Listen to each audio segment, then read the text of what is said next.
அஸ்ஸலாமு அலைக்கும் வரஹ்மத்துல்லாஹி வபரகாத்துஹு. நமது ரமலானை வரவேற்போம் என்ற ஆரம்ப நிகழ்விலே அன்வர் மன்பை சக்காபி அவர்கள் கண்ணியமிக்க உலமா அவர்கள் உரையாற்றினார்கள். நோன்பின் சட்டங்கள் என்ற தலைப்பிலே உரையாற்றி சென்றார்கள்.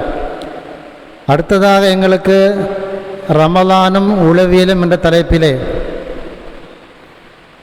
நிலாமிய அரபிக் கல்லூரியின் அதிபரும் சங்கைக்குரிய மௌலவி பஷீர் அகமது ரப்பானி அவர்கள் உரையாற்றியிருக்கின்றார்கள்.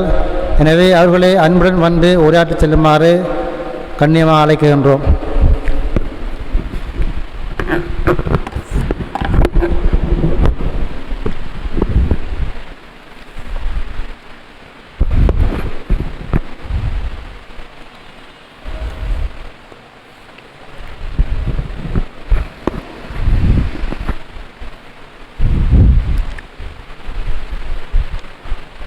السلام عليكم ورحمة الله تعالى وبركاته. بسم الله الرحمن الرحيم. الحمد لله رب العالمين والعاقبة للمتقين والصلاة والسلام على أشرف الأنبياء والمرسلين وعلى آله وصحبه أجمعين. أما بعد، فقد قال الله سبحانه وتعالى في محكمه القديم والفرقان المجيد: أعوذ بالله من الشيطان الرجيم. بسم الله الرحمن الرحيم. يا أيها الذين آمنوا كتب عليكم الصيام كما كتب على الذين من قبلكم لعلكم تتقون.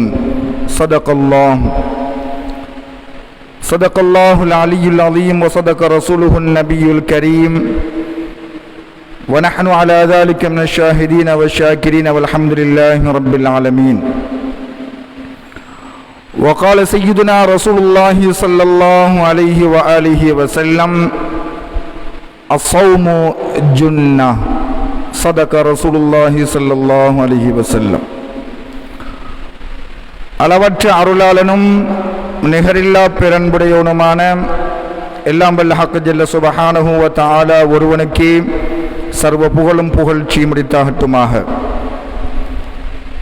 ஸலவாத்தும் ஸலாமும் அகிலங்களுக்கெல்லாம் பேரருளாக அல்லாஹ்வினால் அனுப்பி வைக்கப்பட்ட அண்ணல் நபி நாயகம் ரசூலுல்லாஹி ஸல்லல்லாஹு அலைஹி வஸல்லம் அவர்கள் மீதிலும் அவர்களுடைய சகோதரர்களான சகல நபிமார்கள் ரசூல்மார்கள் அதுபோன்று அவர்களுடைய பரிசுத்தமான மனைவி மக்கள் தூய்மையான தோழர்கள் தாபிஊன்கள் தபஉத் தாபிஈன்கள் வலிமார்கள் ஷுஹதாக்கள் சாலிஹீன்கள் அதிலும் குறிப்பாக இந்த வாலியப்பா ஜும்மா பள்ளி வாசலில் நல்லடக்கம் செய்யப்பட்டிருக்கின்ற வலியுல்லாஹ் வாலியப்பா அன்னவர்கள் மீதும் இந்த பொதுமையவாடியில் நல்லடக்கம் செய்யப்பட்டிருக்கின்ற நம்முடைய சொந்தங்கள் நண்பர்கள் அயலவர்கள் அதுபோன்று எங்கெல்லாம் நம்முடைய பெற்றோர்களில் நண்பர்களில் அயலவர்களில் மரணித்து மன்னரைகளில் வாழ்கின்றார்களோ அதிலும் விசேஷமாக புனித பூமியான பலஸ்தீன மண்ணில் ஷஹீதாக்கப்பட்டு நல்லடக்கம் பெற்ற ஷுஹதாக்கள் மீதும் அல்லாஹுடைய அருளும் அண்ணல் நாயகம் ஸல்லல்லாஹு அலைஹி வஸல்லம் அவர்களுடைய சிறப்பான சங்கையான ஷஃபாஅத்தும் கிடைத்தருள வேண்டும் என்று வேண்டிக் கொண்டவனாக, மரியாதைக்குரிய உலமாக்களே, பெரியோர்களே, மாணவர்களே, தாய்மார்களே, சகோதர சகோதரிகளே, ரமலானை வரவேற்றல் என்பது ஒரு அமல். நாயகம் ரசூலுல்லாஹி ஸல்லல்லாஹு அலைஹி வஸல்லம் அவர்கள் ரமலானை வரவேற்றிருக்கின்றார்கள். ரமலான் வருவதற்கு முன்னர், ரமலானை அடைந்து கொள்வதற்கு முன்னர் ரமலானை பற்றிய நோன்பை பற்றிய விடயங்களை மக்களுக்கு தெளிவுட்டு ஞாபகப்படுத்தி இருக்கின்றார்கள்.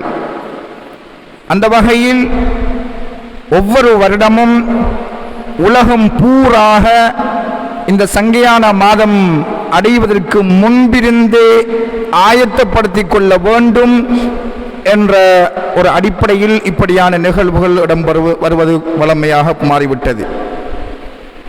சஹாபாக்கள் ஷாபானுடைய மாதம் வருகின்ற பொழுது அவர்களுடைய ஜகாத்துடைய பொருட்களை பங்கீடு செய்திருக்கின்றார்கள். காரணம், ரமலானில் ஏழை எளியவர்கள் நோன்பிருப்பதற்கு கஷ்டப்பட்டு விடக்கூடாது என்பதற்காக ரமலான் வருவதற்கு முன்னர் உள்ள இந்த ஷாபான் மாதத்தில் அவர்களுடைய ஜகாத்து பொருட்களை பங்கெடுத்து வழங்கியிருப்பார்கள். அதேபோன்று குர்ஆனை அதிகமாக ஓதுகின்றவர்களாகவும் அவர்கள் காணப்பட்டிருப்பார்கள். இப்பொழுது நாங்கள் ரமலானும் உளவியலும் என்ற தலைப்பில் சில செய்திகளை உங்கள் மத்தியில் நாங்கள் உரையாற்றியிருக்கின்றோம். உளவியல் உருளுகின்ற பக்கமெல்லாம், புரளுகின்ற பக்கமெல்லாம், திரும்புகின்ற திசைகள் எல்லாம்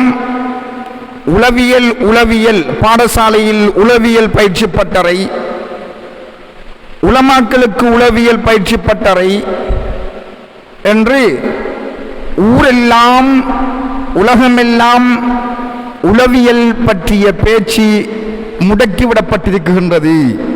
அதற்கு முன்னுரிமை கொடுத்து வழங்கப்படுவதை நாங்கள் பார்க்கின்றோம்.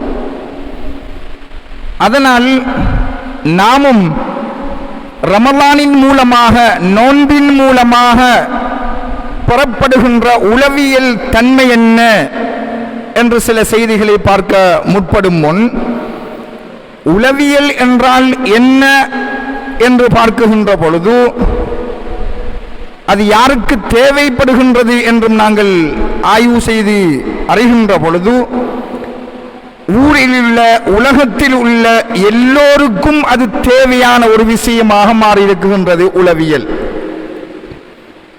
சிறு குழந்தைக்கும் தேவைப்படுகிறது உளவியல், அதிபருக்கும் தேவைப்படுகிறது உளவியல், அரசனுக்கும் தேவைப்படுகிறது, அடிமைக்கும் தேவைப்படுகிறது என்ற நிலைப்பாட்டில் எல்லோருக்கும் தேவையான ஒரு விஷயமாக இந்த உளவியல் மாறியிருக்கின்றது.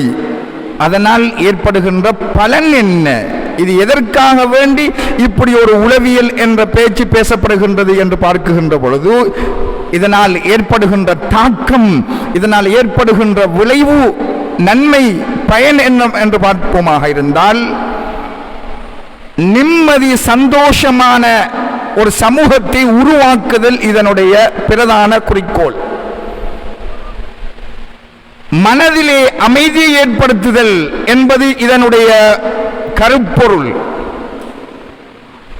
நிம்மதியற்ற ஒரு சமூகம் அல்லோலோகப்பட்டு, அசிங்கப்பட்டு, அவமானப்படுத்தப்படுகின்ற வீட்டில், தெருவில், கடையில், பணிபுரிகின்ற தலங்களில், எல்லா இடத்திலும் மனிதனுக்கு வேலைப்பளு கூடி மன அழுத்தங்கள் ஏற்படுகின்ற காரணத்தினால், இந்த மன அழுத்தத்திலிருந்து ஒரு மனிதனை எப்படி விடுபடச் செய்யலாம், அதற்குரிய வழிகாட்டல் என்ன என்று சொல்லுவதுதான் உளவியலுடைய பயிற்சியாக, உளவியலினூடாக பெறுகின்ற பயனாக இருக்குகின்றது.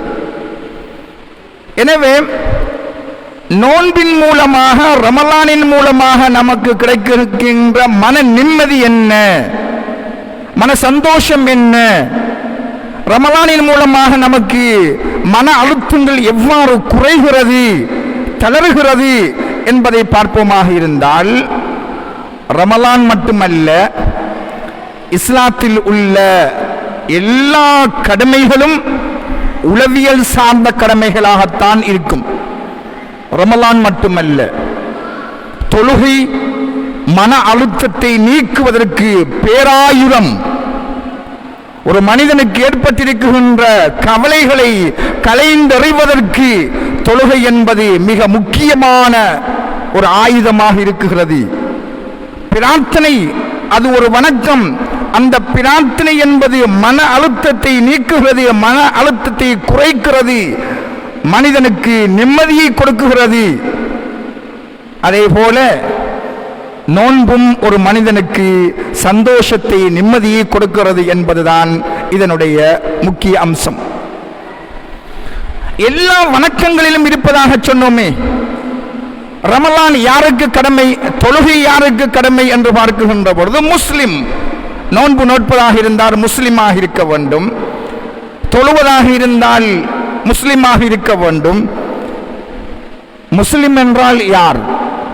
நாயகம் ஸல்லல்லாஹு அலைஹி வஸல்லம் அவர்கள் சொல்லுவார்கள், அல் முஸ்லிமு மன் சலிம அல் முஸ்லிமூன மின் லிசானிஹி வ யதிஹி.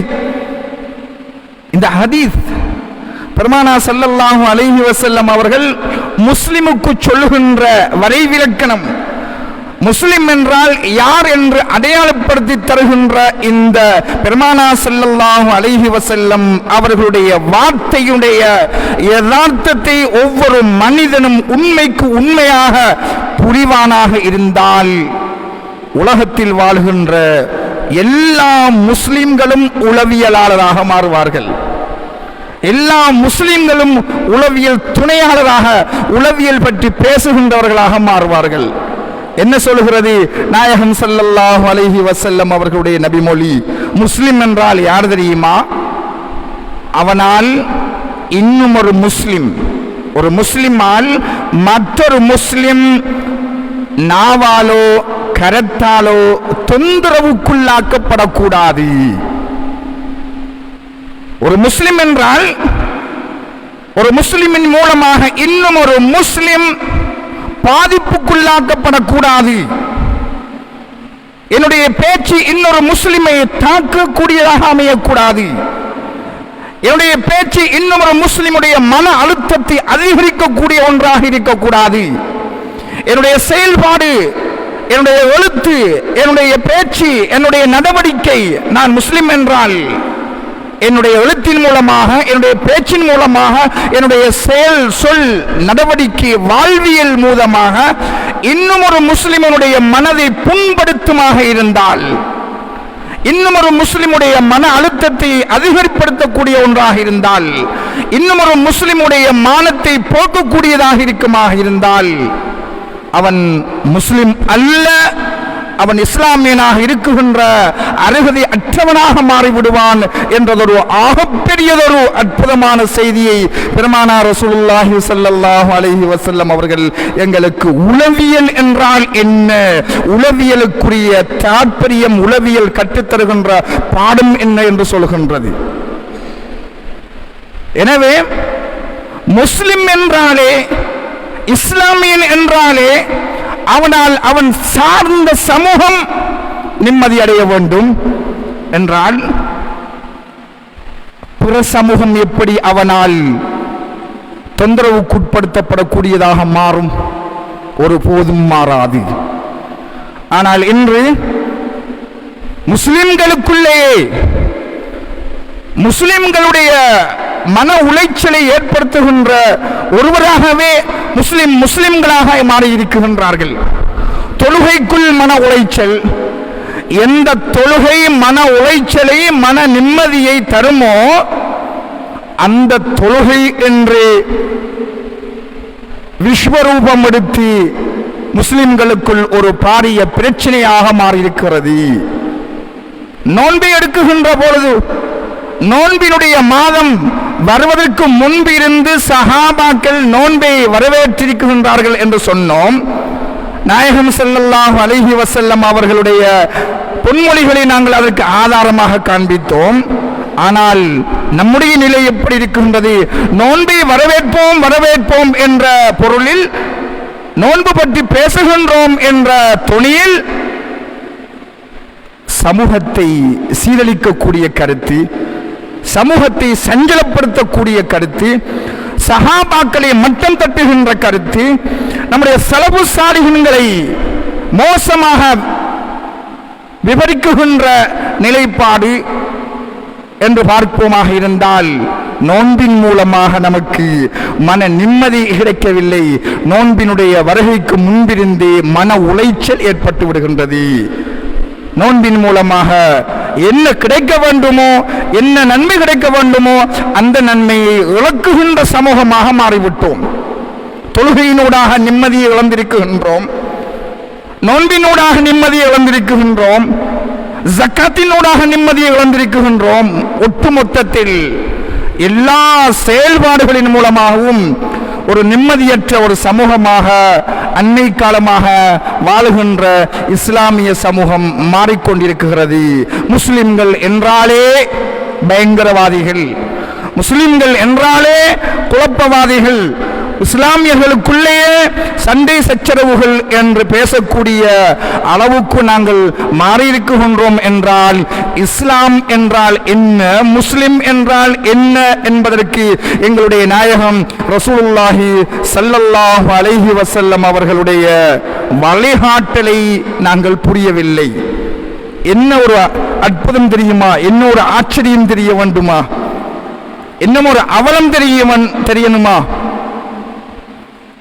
உளவியல் பேசுகின்றோம் என்று கூறிக்கொண்டு, உளவியல் பயிற்சி பட்டறை என்று கூறிக்கொண்டு உலமாக்களை விமர்சிக்குகின்ற, உலமாக்களுக்கு மன அழுத்தத்தை கொடுக்குகின்ற, சஹாபாக்களை கொச்சைப்படுத்துகின்ற, சஹாபாக்களை ஏசுகின்ற, தாபிஊன்களை தபோ தாபியின்களை தான் தோன்றித்தனமாக கருத்துக்களை பதிவு செய்கின்ற ஒரு சமூகமாக நாங்கள் மாறி இருக்கின்றோம். இந்த நிலை மாற வேண்டும். அப்பொழுதுதான் எங்களுடைய மனதி நிம்மதி சந்தோஷம் ஏற்படும்.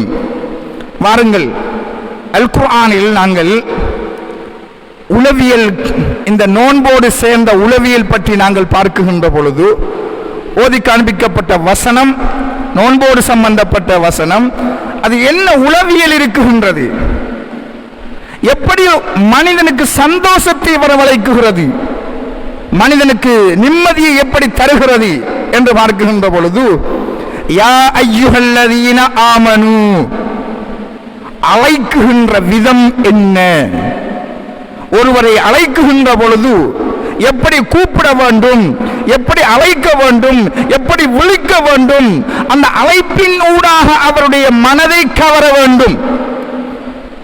நாங்கள் ஒருத்தரை கூப்பிடுகின்ற பொழுது அந்த கூப்பிடுவதற்காக உபயோகிக்கின்ற வார்த்தை, அந்த குழந்தையை, அந்த பிள்ளையை, அந்த மனைவியை, அந்த கணவனை, அந்த மாணவனை, அந்த நண்பனை கூப்பிடுவதற்காக உச்சரிக்குகின்ற அந்த வசனம் எப்படியாக இருக்க வேண்டும் என்பதனை அல்லாஹ் தஆலா யா அய்யுஹல்லதீன ஆமனு, விசுவாசிகளே, ஒரு கவர்ச்சிகரமான வார்த்தை, மனதை சந்தோஷப்படுத்துகின்ற வார்த்தை.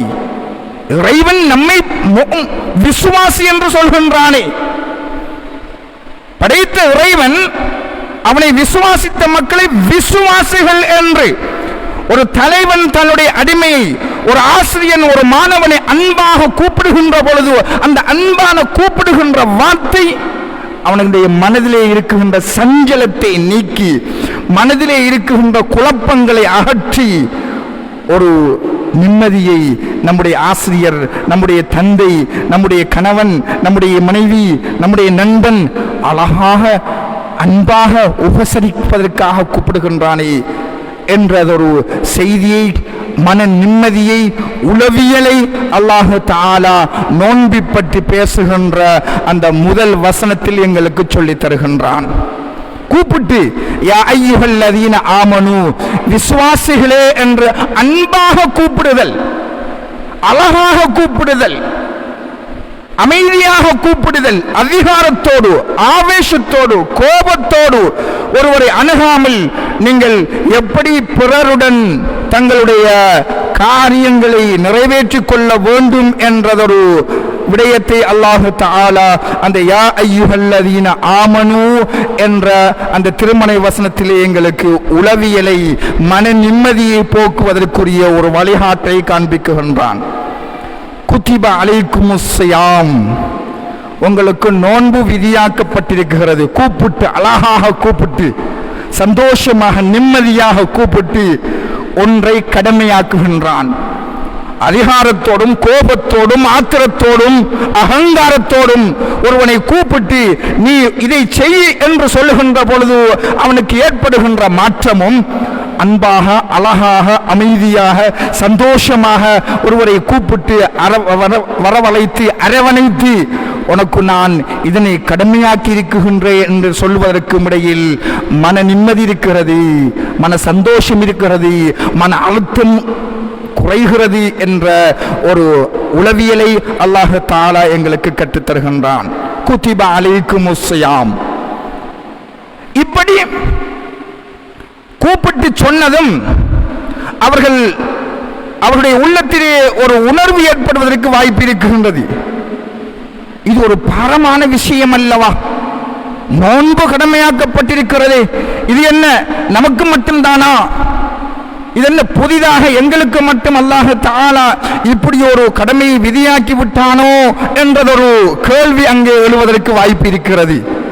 மனதிலே நோன்பை கடமையாக்கப்பட்டிருக்கின்றது என்று சொன்னதும் இது நமக்கு மட்டும்தானா, நாம் மட்டும்தான் இந்த கடமையை நிறைவேற்ற வேண்டுமா என்றதொரு அழுத்தம் ஏற்படுகின்ற பொழுது, மனதிலே ஒரு கவலை ஏற்படுகின்ற பொழுது, மனதிலே ஒரு கேள்வி வினா எழுகின்ற பொழுது, கமா குதிப அலல்லதீன மின் கப்லிக்கும், இது உங்களுக்கு மட்டுமில்லப்பா, இது உங்களுக்கு மட்டும் சொந்தமான ஒன்றல்ல, உங்களுக்கு முன்னுள்ள சமூகங்களுக்கும் நாங்கள் விதியாக்கி இருந்தோம் என்று சொன்னதும் மன அமைதி ஏற்படுகிறது.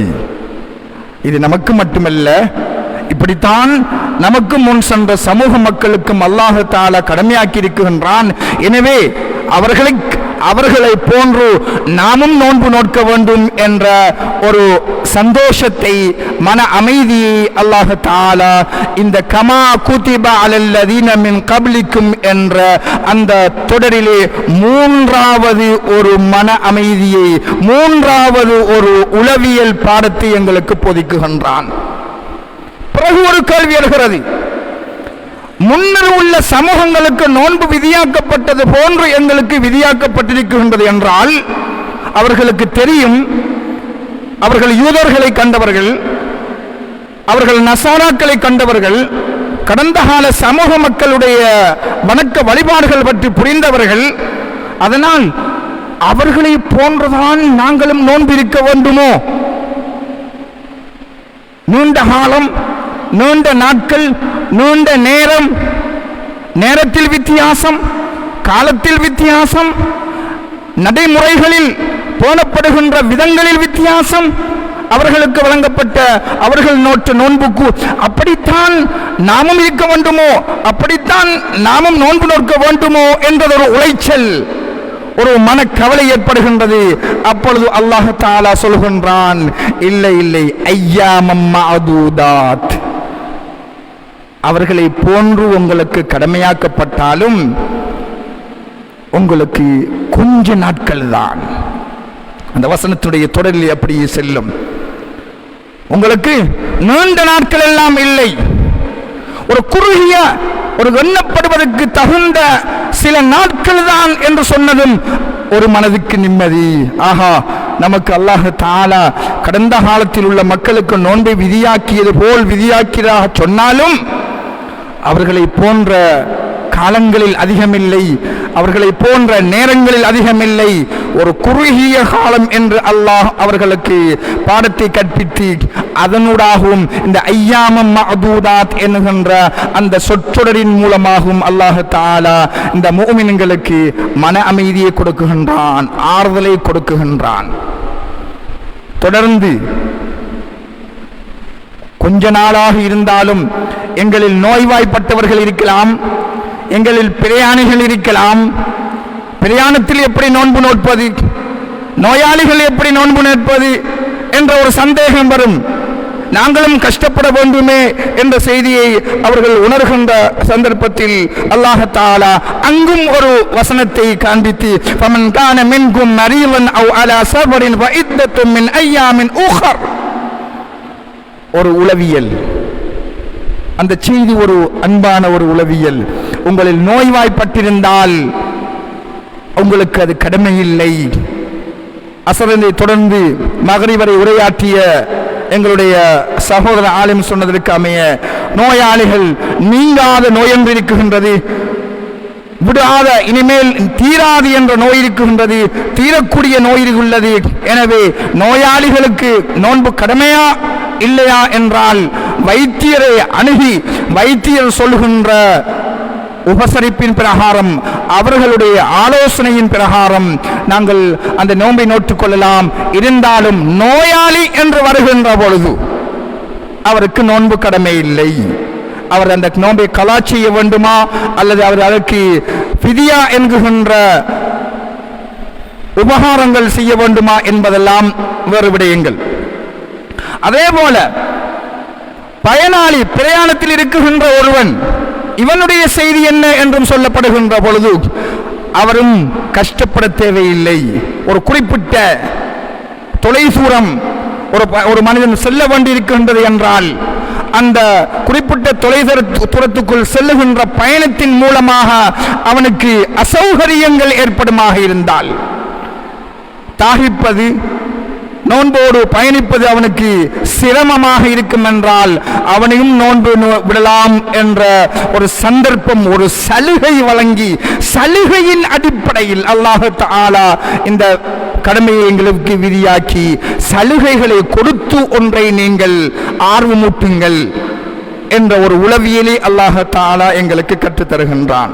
எனவே சகோதரர்களே, அல்லாஹ்வின் நல்லடியார்களே, இந்த நோன்பு பற்றி பேசுகின்ற அந்த வசனத்தினுடைய ஒவ்வொரு செய்தியும் ஒவ்வொரு பகுதியும் அல்லாஹ் தஆலா மன நிம்மதியோடு சந்தோஷமாக பாரமில்லாமல் மன அழுத்தம் இல்லாமல் கவலை இல்லாமல் அந்த நோன்பை நோக்க வேண்டும் என்ற ஒரு செய்தியை அல்லாஹ் தஆலா எங்களுக்கு அழைப்பது எப்படி என்று கற்றுத்தந்தான். அழைத்து ஒருவருக்கு ஒரு விஷயத்தை எப்படி சொல்ல வேண்டும் என்று சொல்லி தந்தான்.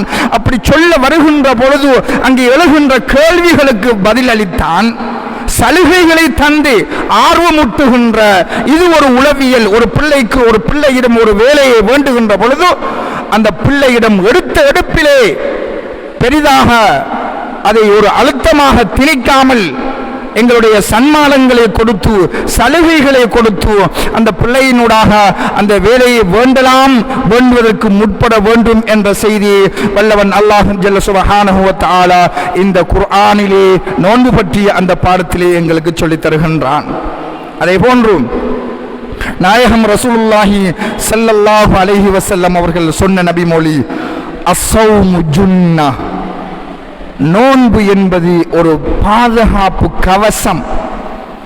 நோன்பு என்பது ஒரு கேடயம். நீங்கள் நோன்பிருக்கின்றீர்கள் என்றால் அது உங்களை பாதுகாக்குகிறது. அதைத்தான் லஅல்லக்கும் தத்தகூன் என்று அல்லாஹ் சொல்லுவான். உங்களை தக்வாதாரிகளாக மாற்றுகின்றது. தக்வாதாரிகளாக நோன்பினூடாக மாற்றி உங்களை பாதுகாக்குகின்றது. இந்த பாதுகாத்தல் என்பது ஒன்று உடலை பாதுகாக்குகின்றது, மற்றது உள்ளத்தை பாதுகாக்குகிறது. உடல் ஒரு மனிதனுடைய உடல் எப்பொழுது பாதுகாப்பாக ஆரோக்கியமாக சந்தோஷமாக இருக்குமோ, உடலில் எந்த பிரச்சனையும் இல்லாமல் எப்பொழுது மாறுமோ அப்பொழுது அவனுக்கு உள்ளத்தில் பிரச்சனை இல்லாமல் மாறும். உடலில் ஏற்படுகின்ற உபாதைகளினூடாக உடலில் ஏற்படுகின்ற அசௌகரியங்களூடாக உடலில் ஏற்படுகின்ற மாற்றங்களினூடாக மனது பாதிப்படைகிறது, மனதிலே கவலை ஏற்படுகிறது, மனதில் சஞ்சலம் ஏற்படுகிறது, மனதில் அழுத்தம் ஏற்படுகிறது. கவலை ஏற்பட்டு அவன் உடைந்து போகின்றான். அவனுடைய உடலில் ஏற்படுகின்ற நோய் அவனுடைய உள்ளத்தை நேரடியாக தாக்குகின்றது. ஆனால் பெருமானார் ரசூலுல்லாஹி ஸல்லல்லாஹு அலைஹி வஸல்லம் அவர்கள் சொல்லித் தருகின்ற இந்த நபிமொழியில் நோன்பை நோருங்கள், நோன்பின் மூலமாக உங்களுடைய உடல் முழுமையான ஆரோக்கியம் பெறுகிறது. அப்பொழுது அதனூடாக உள்ளமும் சிறந்த நிலைக்கு தள்ளப்படுகிறது என்ற உளவியலை பெருமானார் ஸல்லல்லாஹு அலைஹி வஸல்லம் அவர்கள் நோன்பினூடாக எங்களுக்கு சொல்லித் தருகின்றார்கள். உடல் ரீதியாக ஏற்படுகின்ற சுகம் என்ன என்று பார்க்குகின்ற பொழுது உணவு கட்டுப்பாடு இங்கே போதிக்கப்படுகிறது. பெருமானார் ரசூலுல்லாஹி ஸல்லல்லாஹு அலைஹி வஸல்லம் அவர்களுடைய மனைவி உம்முல் முஃமினீன் ஆயிஷா ரலியல்லாஹு தஆலா அன்ஹா அவர்கள் சொல்லுவார்கள், பெருமானார் ஸல்லல்லாஹு அலைஹி வஸல்லம் அவருடைய குடும்பத்தினர்கள் பெருமானா ஸல்லல்லாஹு அலைஹி வஸல்லம் அவர்களுடைய குடும்பத்தினர்கள் ஸல்லல்லாஹு அலைஹி வஸல்லம் அவர்கள் இந்த உலகை விட்டு பிரிகின்ற வரை, இந்த உலகுக்கு விடை கொடுத்து மர உலகம் நோக்கி பயணிக்குகின்ற வரைக்கும் ஸல்லல்லாஹு அலைஹி வஸல்லம் அவருடைய குடும்பத்தினர்கள் மாதக்கணக்கில் உணவு சமைப்பதற்காக அடுப்பு எரியவில்லை என்று சொல்லுவார்கள்.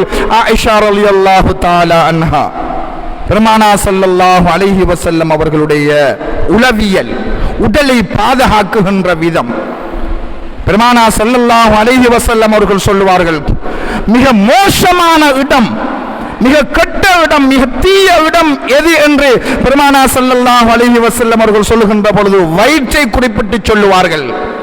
வயிறு, ஒரு மனிதனுடைய வயிறு மிக மோசமான இடம், மிக தீமை தருகின்ற இடம். எனவே அந்த இடத்தை நீங்கள் நிரப்பாதீர்கள், வயிற்றை உணவால் நிரப்புவதை நீங்கள் தவிருங்கள் என்ற செய்தியை பெருமானா ஸல்லல்லாஹு அலைஹி வஸல்லம் அவர்கள் சொல்லித் தருவார்கள். அந்த வயிற்றை பாதுகாக்குகின்ற தன்மை, வயிற்றை பாதுகாக்குகின்ற பொழுது குறைவான உணவு பழக்கத்திலே ஏற்படுகின்ற மாற்றத்தின் மூலமாக உடல் ஆரோக்கியம் பெறுகிறது. உடலை அது கவசமாக, அந்த பசி என்குகின்ற, தாகம் என்குகின்ற அந்த ஒன்றின் ஊடாக எங்களுடைய உடலில் நோன்பு கவசமாக இருந்து உடலை பாதுகாக்குகின்றது என்ற கருத்தின் அடிப்படையில் நாயகம் ரசூலுல்லாஹி ஸல்லல்லாஹு அலைஹி வஸல்லம் அவர்கள் சொல்லுவார்கள்.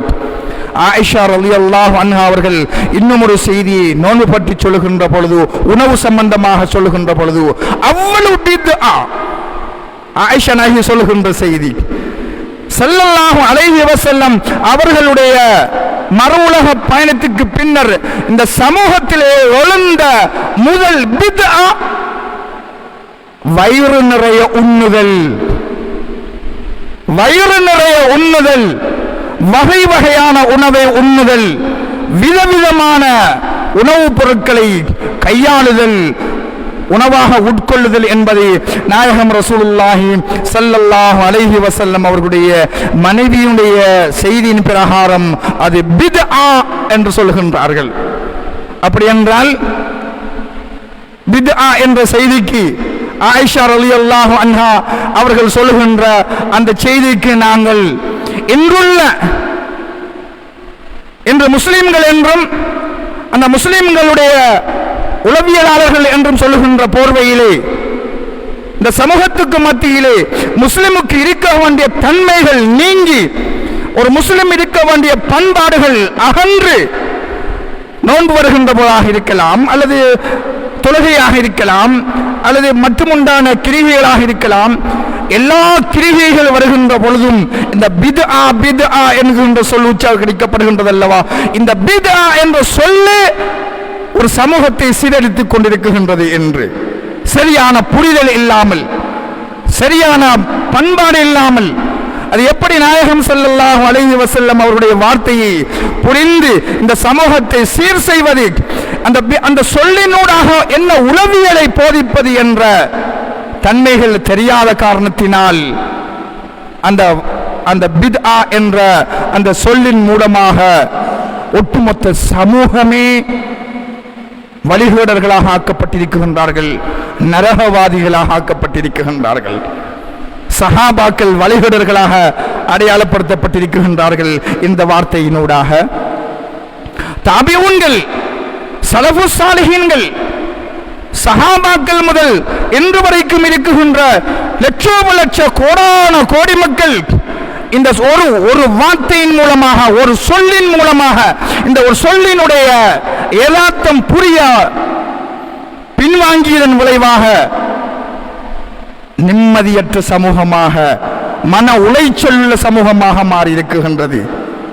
பெருமானா ஸல்லல்லாஹு அலைஹி வஸல்லம் அவர்களுடைய மனைவி சொல்லுகின்ற செய்தியின் அடிப்படையில் அதிகம் உண்ணுபவர்கள் எல்லாம் பித்அத்வாதிகள், வயிறு நிறைய சாப்பிடுபவர்கள் எல்லாம் பித்அத்வாதிகள்.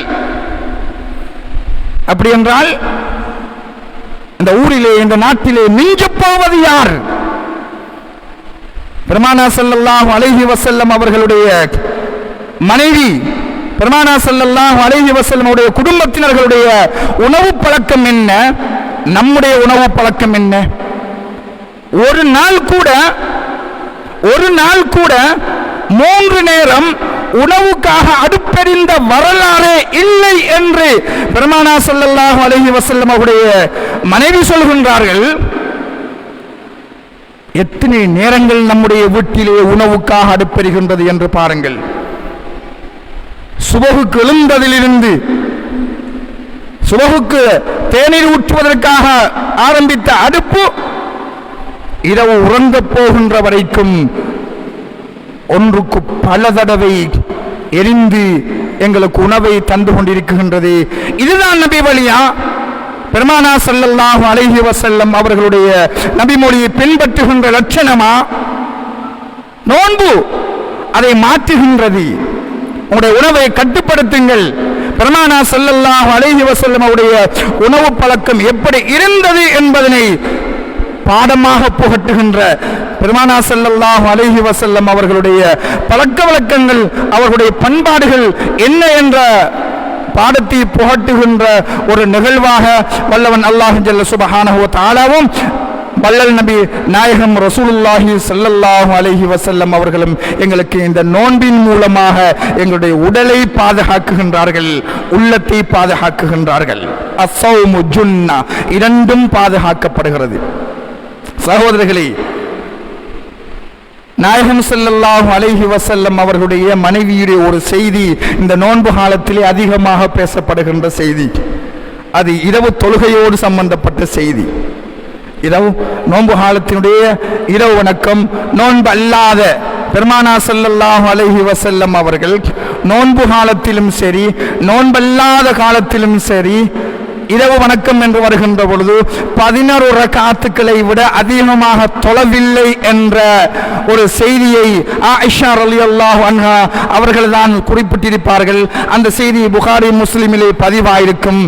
இந்த ஹதீஸை நாங்கள் பின்பற்றி நம்முடைய சமூகத்துக்கும் மத்தியிலே மன நிம்மதியை இல்லாமலாக்கி, முஸ்லிம்களுக்கு மத்தியிலே உடைவையும், முஸ்லிம்களுக்கு மத்தியிலே மன உளைச்சலையும், முஸ்லிம்களுக்கு மத்தியிலே நிம்மதியற்ற தன்மையையும் நாங்கள் ஏற்படுத்த முற்படுவோமாக இருந்தால், அதனூடாக நாங்கள் அந்த செய்தியை பிரஸ்தாபமாக பிரபல்யமாக சொல்ல முற்படுவோமாக இருந்தால், ஏன் பெருமானார் ரசூலுல்லாஹி ஸல்லல்லாஹு அலைஹி வஸல்லம் அவர்களுடைய அதே மனைவி, அதே புகாரியில், அதே முஸ்லிமில் ஸல்லல்லாஹு அலைஹி வஸல்லம் உடைய மனைவி சொல்கின்ற செய்திதானே, எங்களுடைய வீட்டில் ஒரு நாள் கூட 3 நேரம் அடுப்பெரியவில்லை என்று சொல்கின்றார்களே. அதிகமாக உணவு உண்பதை பெருமானா ஸல்லல்லாஹு அலைஹி வஸல்லம் உடைய மனைவி பித்ஆ என்று சொல்கின்றார்களே. 11 ரக்காத்துக்களை விட கூடுதல் தொழுவதை அல்லது குறைத்து தொழுவதை ஆயிஷா ரலியல்லாஹு அன்ஹா அன்னவர்களோ அல்லது ஏனைய சஹாபாக்களோ அல்லது ஏனைய தாபீன்களோ வழிகாடு என்று சொன்னதில்லை, அதனை பித்ஆ என்று சொன்னது கிடையாது. ஆனால் அதிகமாக உண்பதை பெருமானா ஸல்லல்லாஹு அலைஹி வஸல்லம் அவர்கள் வெறுத்திருக்கின்றார்கள். உணவின் ஊடாக உங்களுடைய வயிற்றை நிரப்ப வேண்டாம் என்று தடுத்திருக்கின்றார்கள். அது ஆரோக்கியம் இல்லை என்று எங்களுக்கு எச்சரித்திருக்கின்றார்கள். சஹாபாக்களுடைய வாழ்க்கை அப்படி இருந்திருக்கின்றது.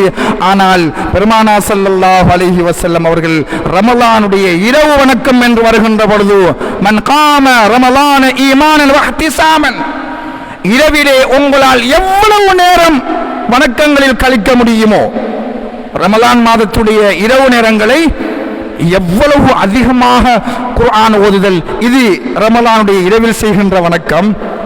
தஸ்பீஹ் செய்தல், ஸலவாத்து சொல்லுதல், ذிக்ர் செய்தல், தராவீஹ் தஸ்பீஹ் போன்ற அமல்களை செய்தல் என்பது ஸல்லல்லாஹு அலைஹி வஸல்லம் அவர்களுடைய நபிமொழியிலே இவ்வளவுதான் செய்ய வேண்டும், இதை விட அதிகமாக செய்துவிடக் கூடாது, அப்படி செய்தால் அது இன்ன நிலைக்கு தள்ளப்பட்டு விடுவீர்கள் என்ற ஒரு எச்சரிக்கை எங்குமே பதிவாகவில்லை. எனவே இந்த நோன்பின் மூலமாக நாங்கள் பெறுகின்ற உளவியல், ஒன்றை வைத்து இன்னொன்றை ஒப்பிடு செய்தல். யா அய்யுஹல்லதீன ஆமனு குத்திப அலைக்குமுஸ் ஸியாமு கமா குத்திப அலல்லதீன மின் கப்லிக்கும், மன நிம்மதியை ஏற்படுத்துதல். உங்களுக்கு நோன்பு கடமையாக்கப்பட்டது உங்களுக்கு மட்டுமல்ல, ஏனைய சமூகங்களுக்கும் அது இப்படித்தான் சஞ்சலத்தை சமூகத்துக்கு மத்தியில், பிரச்சனையை சமூகத்துக்கு இனங்களுக்கு மத்தியில், ஊரிலே நாட்டிலே எந்த ஒரு குறைபாட்டையும், ஒரு சந்தோஷத்தை கெடுக்குகின்ற, ஒரு நிம்மதியை கெடுக்குகின்ற, ஒரு ஒற்றுமையை சீரழிக்குகின்ற செயல்பாடுகளிலே நீங்கள் இறங்கிவிடக் கூடாது.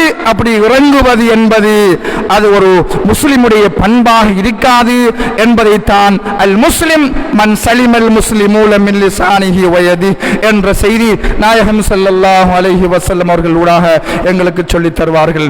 எனவே அருமையானவர்களே, தாய்மார்களே, பெருமக்களே, அல்லாஹ்வின் நல்லடியார்களே, நோன்பு என்பது, நோன்புடைய பகல் பொழுதும் நோன்புடைய இரவு என்பதும், சஹருடைய நேரத்தில் எழுவதும், இஃப்தாருடைய நேரத்தில் நோன்பு திறப்பதும், இது போன்ற எல்லா வகையான அமல்களின் மூலமாக, தொழுகையாக இருக்கலாம், நோன்பாக இருக்கலாம், ஹஜ்ஜாக இருக்கலாம், ஜகாத்தாக இருக்கலாம், எந்த வணக்கமாக இருந்தாலும் சரிதான், அந்த வணக்கங்களின் மூலமாக முஸ்லிம்கள் ஒன்றுபடணுமே தவிர முஸ்லிம்கள் வணக்கத்தின் பெயரால் பிளவுபட்டு உடைந்து சின்னாபின்னமாகி மன அழுத்தங்களுக்குள்ள ஒரு சமூகமாக மாறிவிடக் கூடாது என்ற ஒரு கருப்பொருளைத்தான் வல்லவன் அல்லாஹுவும் வல்லல் நபி நாயகம் ரசூலுல்லாஹி ஸல்லல்லாஹு அலைஹி வஸல்லம் அவர்களும் எங்களுக்கு நோன்பின் ஊடாக கற்றுத் தருகின்றார்கள். எனவே நோன்பின் மூலமாக நம்முடைய ஊரில் மன நிம்மதி ஏற்பட வேண்டும். ஸலவாத்து சொல்வதன் மூலமாக மன நிம்மதி, தராவீஹை தொழுவதன் மூலமாக மன நிம்மதி, திக்ர் ஸலவாத்து சொல்வதன் மூலமாக மன நிம்மதி.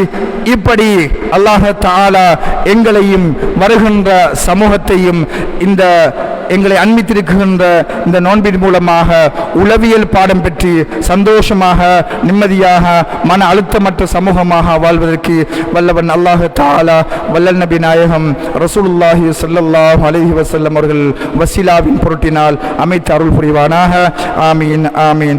வ ஆகிரு தஅவானா அனில் ஹம்துலில்லாஹி ரப்பில் ஆலமீன். வஸ்ஸலாமு அலைக்கும் வரஹ்மத்துல்லாஹி தஆலா வ பரகாத்துஹு.